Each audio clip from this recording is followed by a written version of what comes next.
Chapter 1. The Stand-in Life. I never meant to become someone else's shadow, but life has a strange way of pushing you into corners you never imagined. It started with Elena. She leaned across the cafe table that night, her red nails tapping against the glass like she was beating time to a song only she heard. "Just once," she said. "Pretend to be me. No one will know the difference." I laughed at first. "Elena, I can't even pretend to be myself half the time. Why would I pretend to be you?" Her smile was sharp. "Because you owe me. And because you'll find out how easy it is." That was the first mask I wore. At her engagement dinner, I sat in her place, nodded politely at her fiancé Victor, listened to his plans, smiled when he held my hand across the table. Elena had urgent business that night, or at least that's what she said. But really, she wanted me to cover for her while she disappeared with someone else. I should have walked away then. But the applause when I played her part, the way everyone believed me, it was terrifying, but it was power too. Later there was Maya. Maya wasn't as direct. She asked with her eyes, her quiet voice, the way she clung to me when her mother's illness grew worse. "She won't notice," Maya whispered one evening, pressing her sister's necklace into my hand. "She's too tired to see clearly. Please, just for her sake, pretend to be me." I stared at the necklace. "Maya, you want me to lie to your own mother?" "Not lie. Protect," she said. "You don't understand. If she knows the truth about what I've done, it'll kill her." And so I became Maya too, sitting at her mother's bedside, speaking softly, promising a future I knew wasn't mine. I watched the old woman smile, believing her daughter was clean, innocent, untouched by mistakes. My heart clenched as I lied for Maya, but I did it anyway. Then came Claire. Unlike the others, Claire didn't ask. She demanded. She cornered me after a party, her perfume choking the air, her voice low and sharp. "You've already done it for them," she hissed. "Don't pretend you're too pure now. You'll stand in for me, or I'll make sure everything you've done comes out." I swallowed hard. "What exactly do you want from me?" "My brother thinks I've been working late. In truth, I've been elsewhere. You'll wear my clothes, answer his calls, and if anyone asks, you'll swear you were with him. It wasn't a request." And so, I was Claire too. Day after day, mask after mask, my life stopped belonging to me. Sometimes I woke up and forgot who I was supposed to be. Was I Elena promising a man forever I'd never give him? Was I Maya, a daughter whispering lies of comfort? Was I Claire, pretending loyalty while her schemes dripped poison into every corner of her life? I thought I could handle it. I told myself I was strong enough. But late at night, staring at the ceiling, I heard their voices in my head. Elena's sharp command, Maya's soft plea, Claire's cold threat, and my own voice. It was fading. One night, I tried to walk away. I told Elena I was finished. We were standing in a hallway, lit only by the glow of her phone. She leaned against the wall, arms crossed, her eyes glittering. "You can't leave," she said simply. "Why not?" My voice cracked. "You're back now. You don't need me anymore." She tilted her head. "Don't be naive. We all need you. You're the one who holds everything together. If you walk, it all falls apart. Do you want that on your conscience?" Maya found me after, tears clinging to her lashes. "Please don't leave." "Not yet. I can't face her without you and Claire, always Claire with her cutting smirk. You think you can quit? Then I'll make sure every secret you've covered for becomes your burden." Their voices pinned me down like chains. I wanted to scream. I wanted to tell them I wasn't theirs to use, but the words stayed stuck in my throat. I was the stand-in. And the cruelest part, they wouldn't let me go. Chapter 2. The Return. I thought the day Elena returned would be the day I could finally breathe. I told myself over and over, once she's back, I'll walk away, and none of them can stop me. But the moment she walked into that room, everything shifted. It was a dinner party. Victor had arranged it. A small gathering, he called it, but it felt like a stage. The long table glowed under the chandelier, glasses filled with red wine catching the light. I was already seated, dressed in the gown Claire shoved into my hands, pretending again, this time for everyone's benefit. Then Elena arrived. The sound of her heels echoed against the marble floor. My heart skipped. Every eye turned to her. "Elena." Victor breathed, standing so quickly his chair nearly toppled. His hands trembled as he reached for her. "You're back." Her lips curved into that familiar, sharp smile. Of course I am. And just like that, the room tilted. I hoped this was it. My release. The moment I could step out of the shadows and leave. So I stood too, pushing my chair back. Good. Then you don't need me anymore. But Elena's eyes cut to me, cold and gleaming. Sit down. The words froze me. Victor blinked, confused. What do you mean? Elena walked forward slowly, each step deliberate. She took her seat at the head of the table directly across from me. Her gaze never left mine. She's not done, she said smoothly. My voice cracked. What are you talking about? You're here now. You don't need me. Claire's laugh was soft, mocking. Poor thing. You still think this is about need? Maya reached across the table, her fingers brushing mine under the cloth. Her eyes were wide, desperate. Please, just a little longer. You can't leave yet. Not now. I jerked my hand back. I've done everything you asked. I've lied. I've covered. I've worn your masks until I can't even remember my own face anymore. I'm finished. Elena tilted her head, her voice calm but sharp as glass. You think you can leave when the game has only just begun? Victor looked between us, his confusion deepening. What's going on here?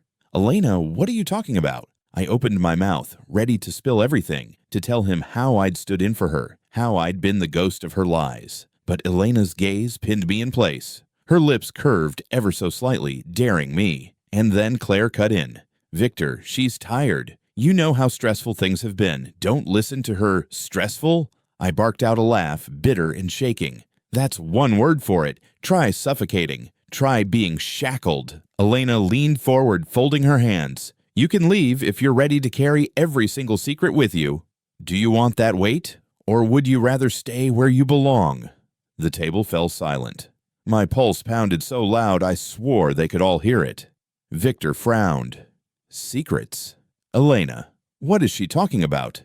Elena didn't flinch. Nothing you need to worry about. But Victor's eyes lingered on me.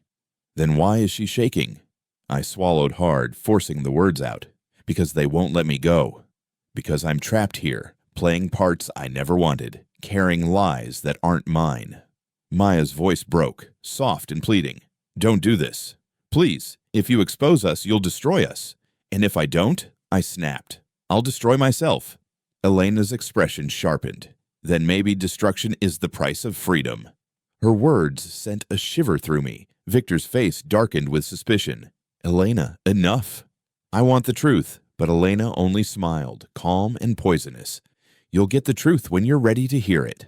I stared at her, at all of them, and realized something cold. They didn't see me as a person anymore. I wasn't Elena's double, Maya's savior, or Claire's shield. I was all of them, a vessel for their lies. And they would never willingly let me go. Chapter 3. Shackled by secrets. It didn't take long for me to realize I was no longer just a stand-in. I was a prisoner of their secrets. Everywhere I turned, another chain wrapped around me.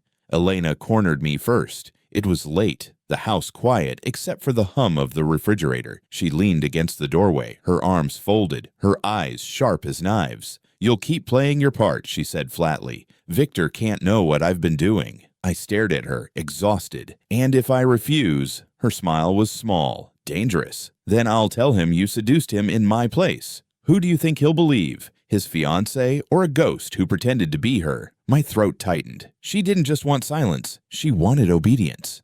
The next day, Maya pulled me aside. We were sitting on the edge of her mother's bed. Mrs. Hale was asleep, her breathing shallow. Maya clutched my hand, her eyes shining with unshed tears.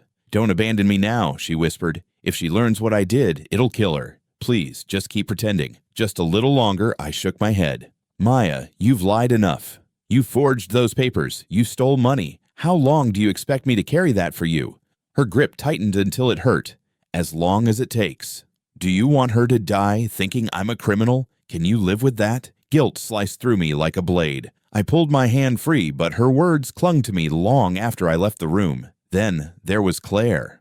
Always Claire. She caught me outside, the night air thick with the scent of her perfume. She lit a cigarette, the flame casting shadows across her face. You're useful, she said, exhaling smoke. Don't start thinking otherwise. I crossed my arms. I'm not your puppet. She laughed softly, shaking her head. You already are. Do you think Daniel won't notice the nights I'm gone? Do you think my rivals won't jump the second they see a crack? You cover those cracks for me. You keep me untouchable. I don't want to. I snapped. She flicked ash to the ground, her eyes narrowing. Then maybe I'll tell your truth instead. You've been every one of us, haven't you? Imagine what people will think when they realize you've been lying for 3 women. They'll blame you, not us. That's the beauty of it. Her words hit harder than any blow. She was right. If the story came out, I'd be painted as the deceiver, the liar, the one who played roles for gain. By the 3rd night, my head was spinning with their voices. Elena's threat, Maya's plea, Claire's poison. I couldn't breathe without hearing them. At dinner, Victor tried to talk to me. His eyes lingered, questioning. You look pale. Are you all right? I opened my mouth, desperate to say it. I'm not all right. I'm drowning. They've trapped me in their lies. But before I could speak, Elena's hand slid across his arm. She's fine, Elena said smoothly. Just tired. Aren't you? Her eyes cut to mine, warning. I forced a smile. Yes. Just tired. Victor frowned, unconvinced, but he let it go. That night, I lay awake, staring at the ceiling. My chest ached with all the words I couldn't say. I thought about Elena's double life, Maya's stolen money, Claire's ruthless deals, secrets that weren't mine but had become my chains. I whispered to myself in the dark, my voice trembling. Who am I anymore? Elena? Maya? Claire? Or just the shadow they keep locked in their cage? The silence answered back, and I realized something terrifying. As long as their secrets lived, I would never be free. Chapter 4. Cracks in the Mask. I stopped trying to sleep. Nights were no longer for rest. They were for planning. If they wanted me to keep playing their roles, I would. But not perfectly. I would let little cracks show, just enough to make them sweat. The first time, it was with Victor. He caught me in the garden, the night air heavy with the scent of roses. His brow furrowed as he studied me. Elena, he said, voice soft. You've changed. You don't look at me the way you used to. I froze. Elena's name on his lips felt like a chain tightening around my throat. My smile was faint, trembling. Maybe that's because I'm not Elena. His eyes widened, searching mine. What do you mean? Before I could answer, Elena appeared at the doorway, her voice sharp. Victor, come inside. It's cold. He turned to her, confusion etched into his face. By the time he looked back at me, my lips were sealed. Elena's glare burned into me long after he left. Later that night, she found me alone. Her voice was calm, but her hands trembled as she poured herself a drink. You're slipping, she whispered. Do you want to destroy us both? I stared back. Maybe I want to destroy you. Her glass slammed against the counter, shattering. She stepped closer, her breath hot with wine. Careful. You don't know what I'm capable of. I didn't flinch. Neither do you. The next day, it was Maya. I sat by Mrs. Hale's bedside, holding her frail hand. The old woman smiled at me, her eyes cloudy but warm. Maya, my sweet girl, she whispered. Promise me you'll stay good. Promise me you'll never fall into temptation. The words twisted in my chest. I looked into her face, into the trust she carried. My voice broke. What if I already have? Her brow creased in confusion, but before she could speak, Maya stormed into the room. Mother, don't listen to her, she said quickly, her voice too high, too strained. She's just tired. She dragged me out into the hallway, her fingers digging into my arm. Why would you say that? She hissed. Are you trying to kill her? I ripped free, my voice low and shaking. I'm trying to remind you what's at stake. Her eyes filled with tears, but there was anger there too. If she dies believing I'm a monster, it'll be your fault. I turned away, the guilt heavy, but not enough to silence me anymore. And then came Claire. She always noticed the shifts first. We were in the study when she caught me staring at her desk, at the papers she'd hidden away. Her lips curved into a smirk. Thinking of stealing my secrets? I leaned against the desk, meeting her gaze. Why should I? They'll bury you on their own. Her laughter was sharp, cruel. Oh, you're growing teeth. How cute. I stepped closer, my voice steady. Maybe I'm done being your puppet. Her smirk faded. For the first time, I saw the crack in her mask. A flicker of doubt. She leaned in, her voice dropping to a whisper. You think you can outplay me? You'll regret it. I didn't answer. I just smiled, thin and deliberate. That night, lying in the dark, I felt something I hadn't in months. Not peace, not safety, but power. It was fragile, dangerous, like holding fire in my bare hands. But it was mine. For the first time, I wasn't just the stand-in. I was the one writing the script. Chapter 5. The breaking point betrayal doesn't always arrive with a scream. Sometimes it comes quietly, like a knife slipping between your ribs while you're too busy breathing to notice. I found out the hard way. It happened on a rainy evening. The house smelled of wet stone and burning candles, the storm outside rattling the windows. Victor called for me. No, for Elena. His voice was tense. "Come here," he said, standing in the center of the study. On the desk lay a folder, its papers spread out like wounds. His eyes were sharp, searching. "Explain this." I froze. The papers weren't mine, but I recognized them instantly. Documents signed under my name. Forged letters, fake receipts. It was Maya's mess. Only now it had my fingerprints all over it. I whispered, my throat dry. "That's not me." Victor slammed his hand against the desk. "Don't lie to me. These are in your handwriting. Behind him, I saw them. Elena, Maya, Claire, all standing there, silent, watching. And in that silence, I understood. One of them, no, maybe all of them, had set me up. My chest tightened. You planted this." You wanted him to believe it was me. Claire's smirk was faint, her eyes glinting. "Don't look at me. I don't deal with scraps of paper." Elena's voice was calm, too calm.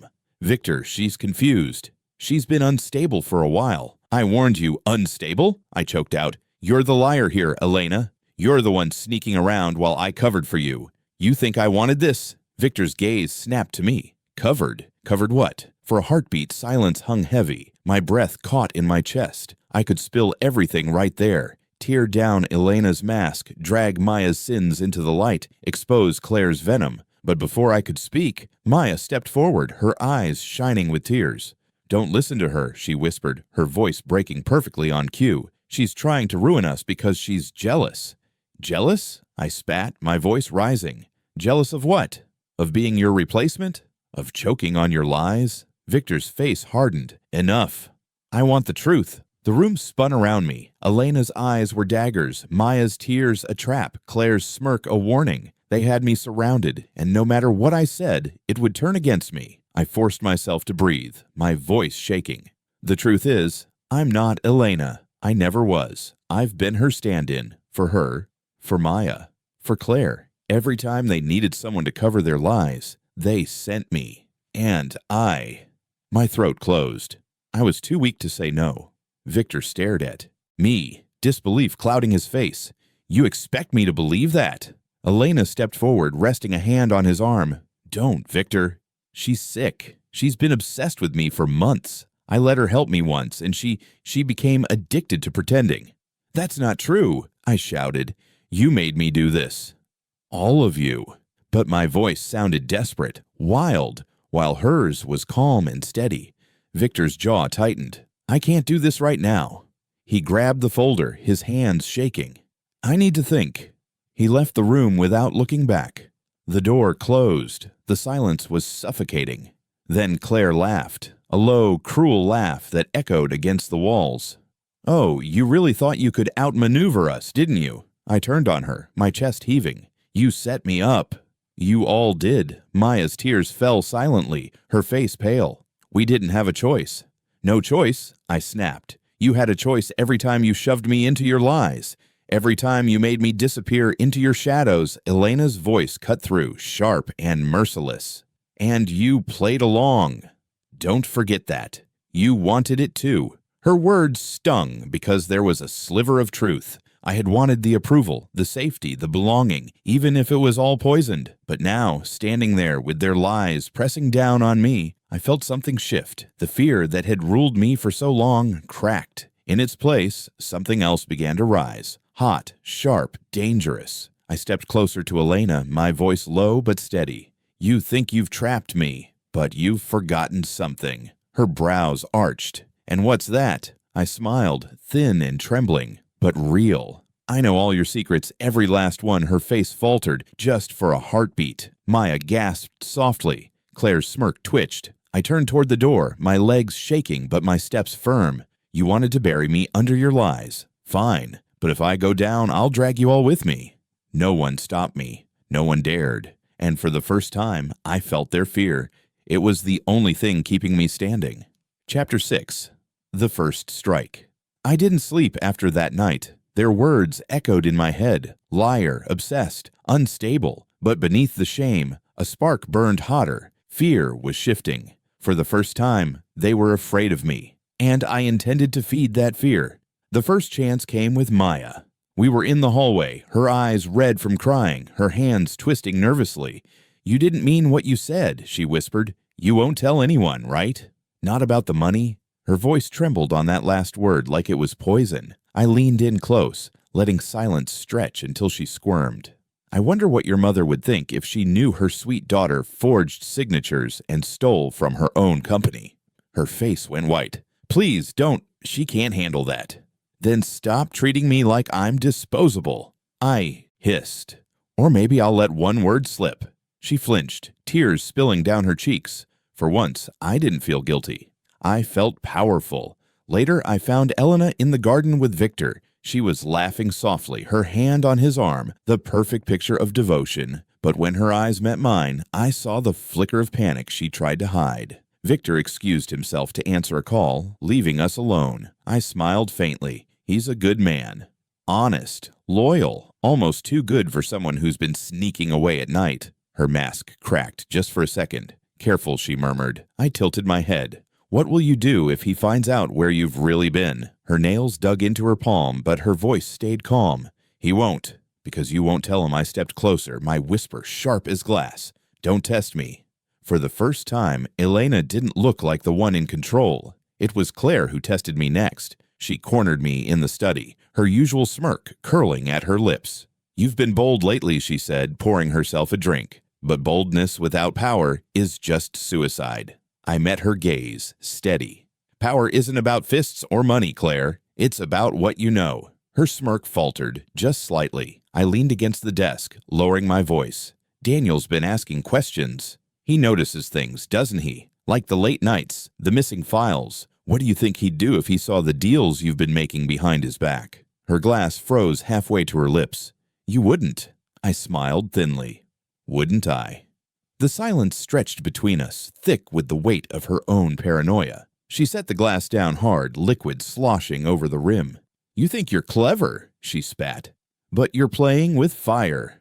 "Maybe," I said softly. "But at least I'm not the one drenched in gasoline." Her jaw tightened. For once, she had no retort. That night, lying awake, I replayed each confrontation in my head. Maya's pale face, Elena's flicker of fear, Claire's silence. I had found the cracks, but with every word I spoke, every secret I hinted at, I knew I was digging my own grave too. Because if they realized I wasn't bluffing, if they realized I truly intended to burn their lives down, they might decide to silence me for good. Still, I couldn't stop now. I whispered into the darkness, my chest rising and falling with steady breaths. They thought I was their puppet, but I'm the one holding the strings now. Chapter 7. When masks shatter. I used to think the worst thing that could happen was being hated. I was wrong. The worst was watching people you trusted fall apart because you finally told the truth. It started with a folded envelope on my kitchen counter. No name, no stamp. Just a single sheet that had been slipped under the door. I picked it up with shaking hands. Inside were copies of messages, dates, and a single photograph of Elena with the other man, Victor's rival, his arm around her waist, laughing like nothing mattered. My heart thudded. I knew the face in the photo. I had been the one who sat at dinners pretending to be her while she was elsewhere. The betrayal felt like fire in my stomach, but I had planned for this. I had been careful. I'd kept copies, held back a few truths, waiting for the right moment. I went to Victor that morning while he was in his study, paper strewn and distracted. I let the papers fall across his desk as if by accident. "Victor," I said, my voice steady though my hands trembled. "You should see this." He frowned, reaching for the photo. "What is this?" "Elena's been lying to you." My words were blunt and raw. "She's been with him. She's been hiding it while you think she's here." I stood in for her at dinner while she was with him. He read the messages, his fingers gripping the paper until his knuckles blanched. "This can't be true," he breathed. "It is." I swallowed. "I have more." I have dates, places, proof. His eyes lifted to mine. Hurt, betrayal, the kind of damage I had seen in my own mirror. Why are you telling me this now? Because I'm done being erased, I said. Because I can't watch you live a lie. He slammed the folder closed, the sound loud in the silent room. I need time to think. Time.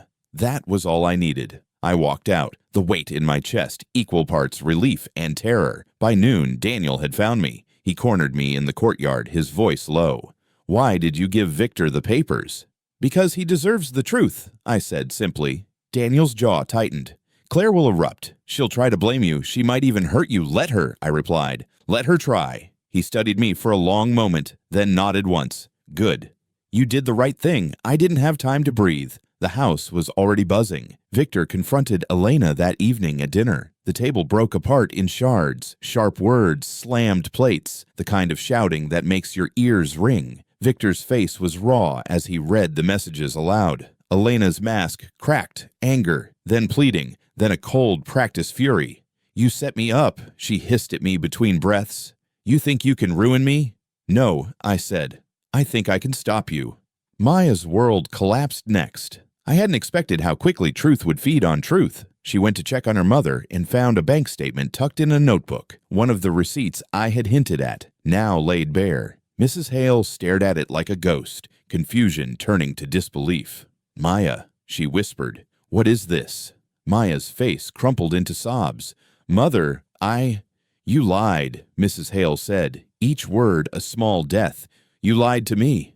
Maya lunged forward, begging, hands outstretched. Please, please, don't say those things. I did it for us. Her voice broke. Mrs. Hale backed away, her eyes glassy. You promised you would be honest. I prayed to die having known the truth. How could you? The breakdown that followed was worse than anything I had imagined. The woman who had loved her daughter unconditionally curled into a chair and wept as if the world had ended. Her faith shattered. Maya's pleas became screams of apology and madness. I watched and felt nothing and everything at once. Guilt like a hot stone. Relief like cool rain. Claire's fall was slower and more brutal because she tried to fight until the last second. Daniel confronted her in front of a group of business partners, his voice even but deadly. The files don't add up, he said. I know you made deals behind my back. Her face went white. You don't understand the pressures. Pressures? Daniel laughed hollowly. You lied to me. You lied to everyone. She tried to twist it, to pin the blame, to make me the common enemy. She's been manipulating us all, she cried, pointing at me. But by then, enough people had seen small things. A missed signature here, a suspicious transfer there. Claire's empire of smooth words and late-night meetings began to crumble under the weight of facts. Detective Rowan appeared like a shadow between the cracks. He had been watching for weeks, asking questions that felt polite until they weren't. He sat me down and asked gently, Why did you finally decide to speak? Because they kept my life as collateral, I said. Because I was sick of being erased. He nodded, his pen poised. Things will get messy. They did. Newspapers whispered. Friends chose sides. Parties I had once attended as someone else now felt like a crime scene. People stared at me with a new kind of interest, the kind that tastes of rumor and pity. And yet, when the masks fell, there was a strange clearing. Where lies once lived, truth stood raw and painful, but real. Victor's face changed over the following days. Not just anger, but clarity. Daniel stood with me in a small way, his apology quiet and real. Mrs. Hale sank into a silence that was mournful and true. I lost a few things. Trust, safety, the soft illusion of belonging. But I gained something I hadn't allowed myself to name. Control. I walked through the rooms and felt the echoes of what had been and what now was. They stared at me like animals surprised at sunrise. I met their eyes and felt no shame left to give. Are you happy? Elena asked me once, her tone brittle. No, I said honestly. I'm alive. Chapter 8. The Last Betrayal. I should have known it wouldn't end with the truth. People like them don't surrender. They lash out. It happened late, after the house had gone quiet. I was walking back to my room when I heard footsteps behind me, softer than usual, deliberate. Don't turn around. A voice hissed. I froze. The cold edge of metal pressed against my back. A knife. My Heart slammed in my chest. "Claire," I whispered. Her laugh was bitter, close to my ear. "You always were quick." I kept my voice steady. "So this is it?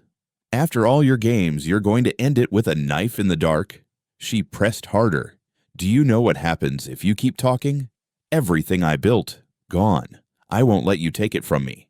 I swallowed, my palms slick. "You've already lost. Everyone sees you now. This won't change that." "Maybe not," she snapped, "but it'll stop you.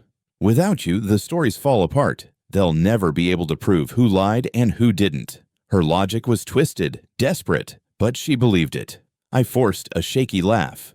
"You're terrified. That's why you're here." Her silence said more than words. Then, footsteps. "Claire." It was Daniel's voice echoing from the end of the hall. Claire's grip faltered, the knife pulling back a fraction. My chance. I spun, slamming my shoulder into her arm. The blade clattered to the floor, metal screaming against marble. She gasped, stumbling back. Daniel ran toward us, his face pale as he saw the knife. "What the hell are you doing?" "She's lying," Claire shouted, her hair wild, her voice shrill. "She's trying to destroy me." I stood there, chest heaving, my hands shaking, but my voice sharp. "I'm not destroying you, Claire. You did that yourself." Daniel's eyes flicked between us. He bent, picking up the knife. His voice was heavy with disgust. "You would have killed her." "No," Claire cried, but even she didn't sound convinced. He turned away from her, his gaze locking on mine. "Go. Get out of here." For a moment, I couldn't move. My legs felt like stone. But then I nodded, slipping past them both, my heart pounding so loud it drowned out everything else. I didn't stop until I was outside, the cold night air hitting me like water. I leaned against the wall, gasping, my whole body trembling. The betrayal had cut deeper than the knife ever could, not because I didn't expect it, but because some small, broken part of me had hoped Claire wouldn't go that far. But she had. And now there was no going back. Chapter 9. Freedom's Price. The morning after the knife, the house felt different. Too quiet, like everyone was holding their breath.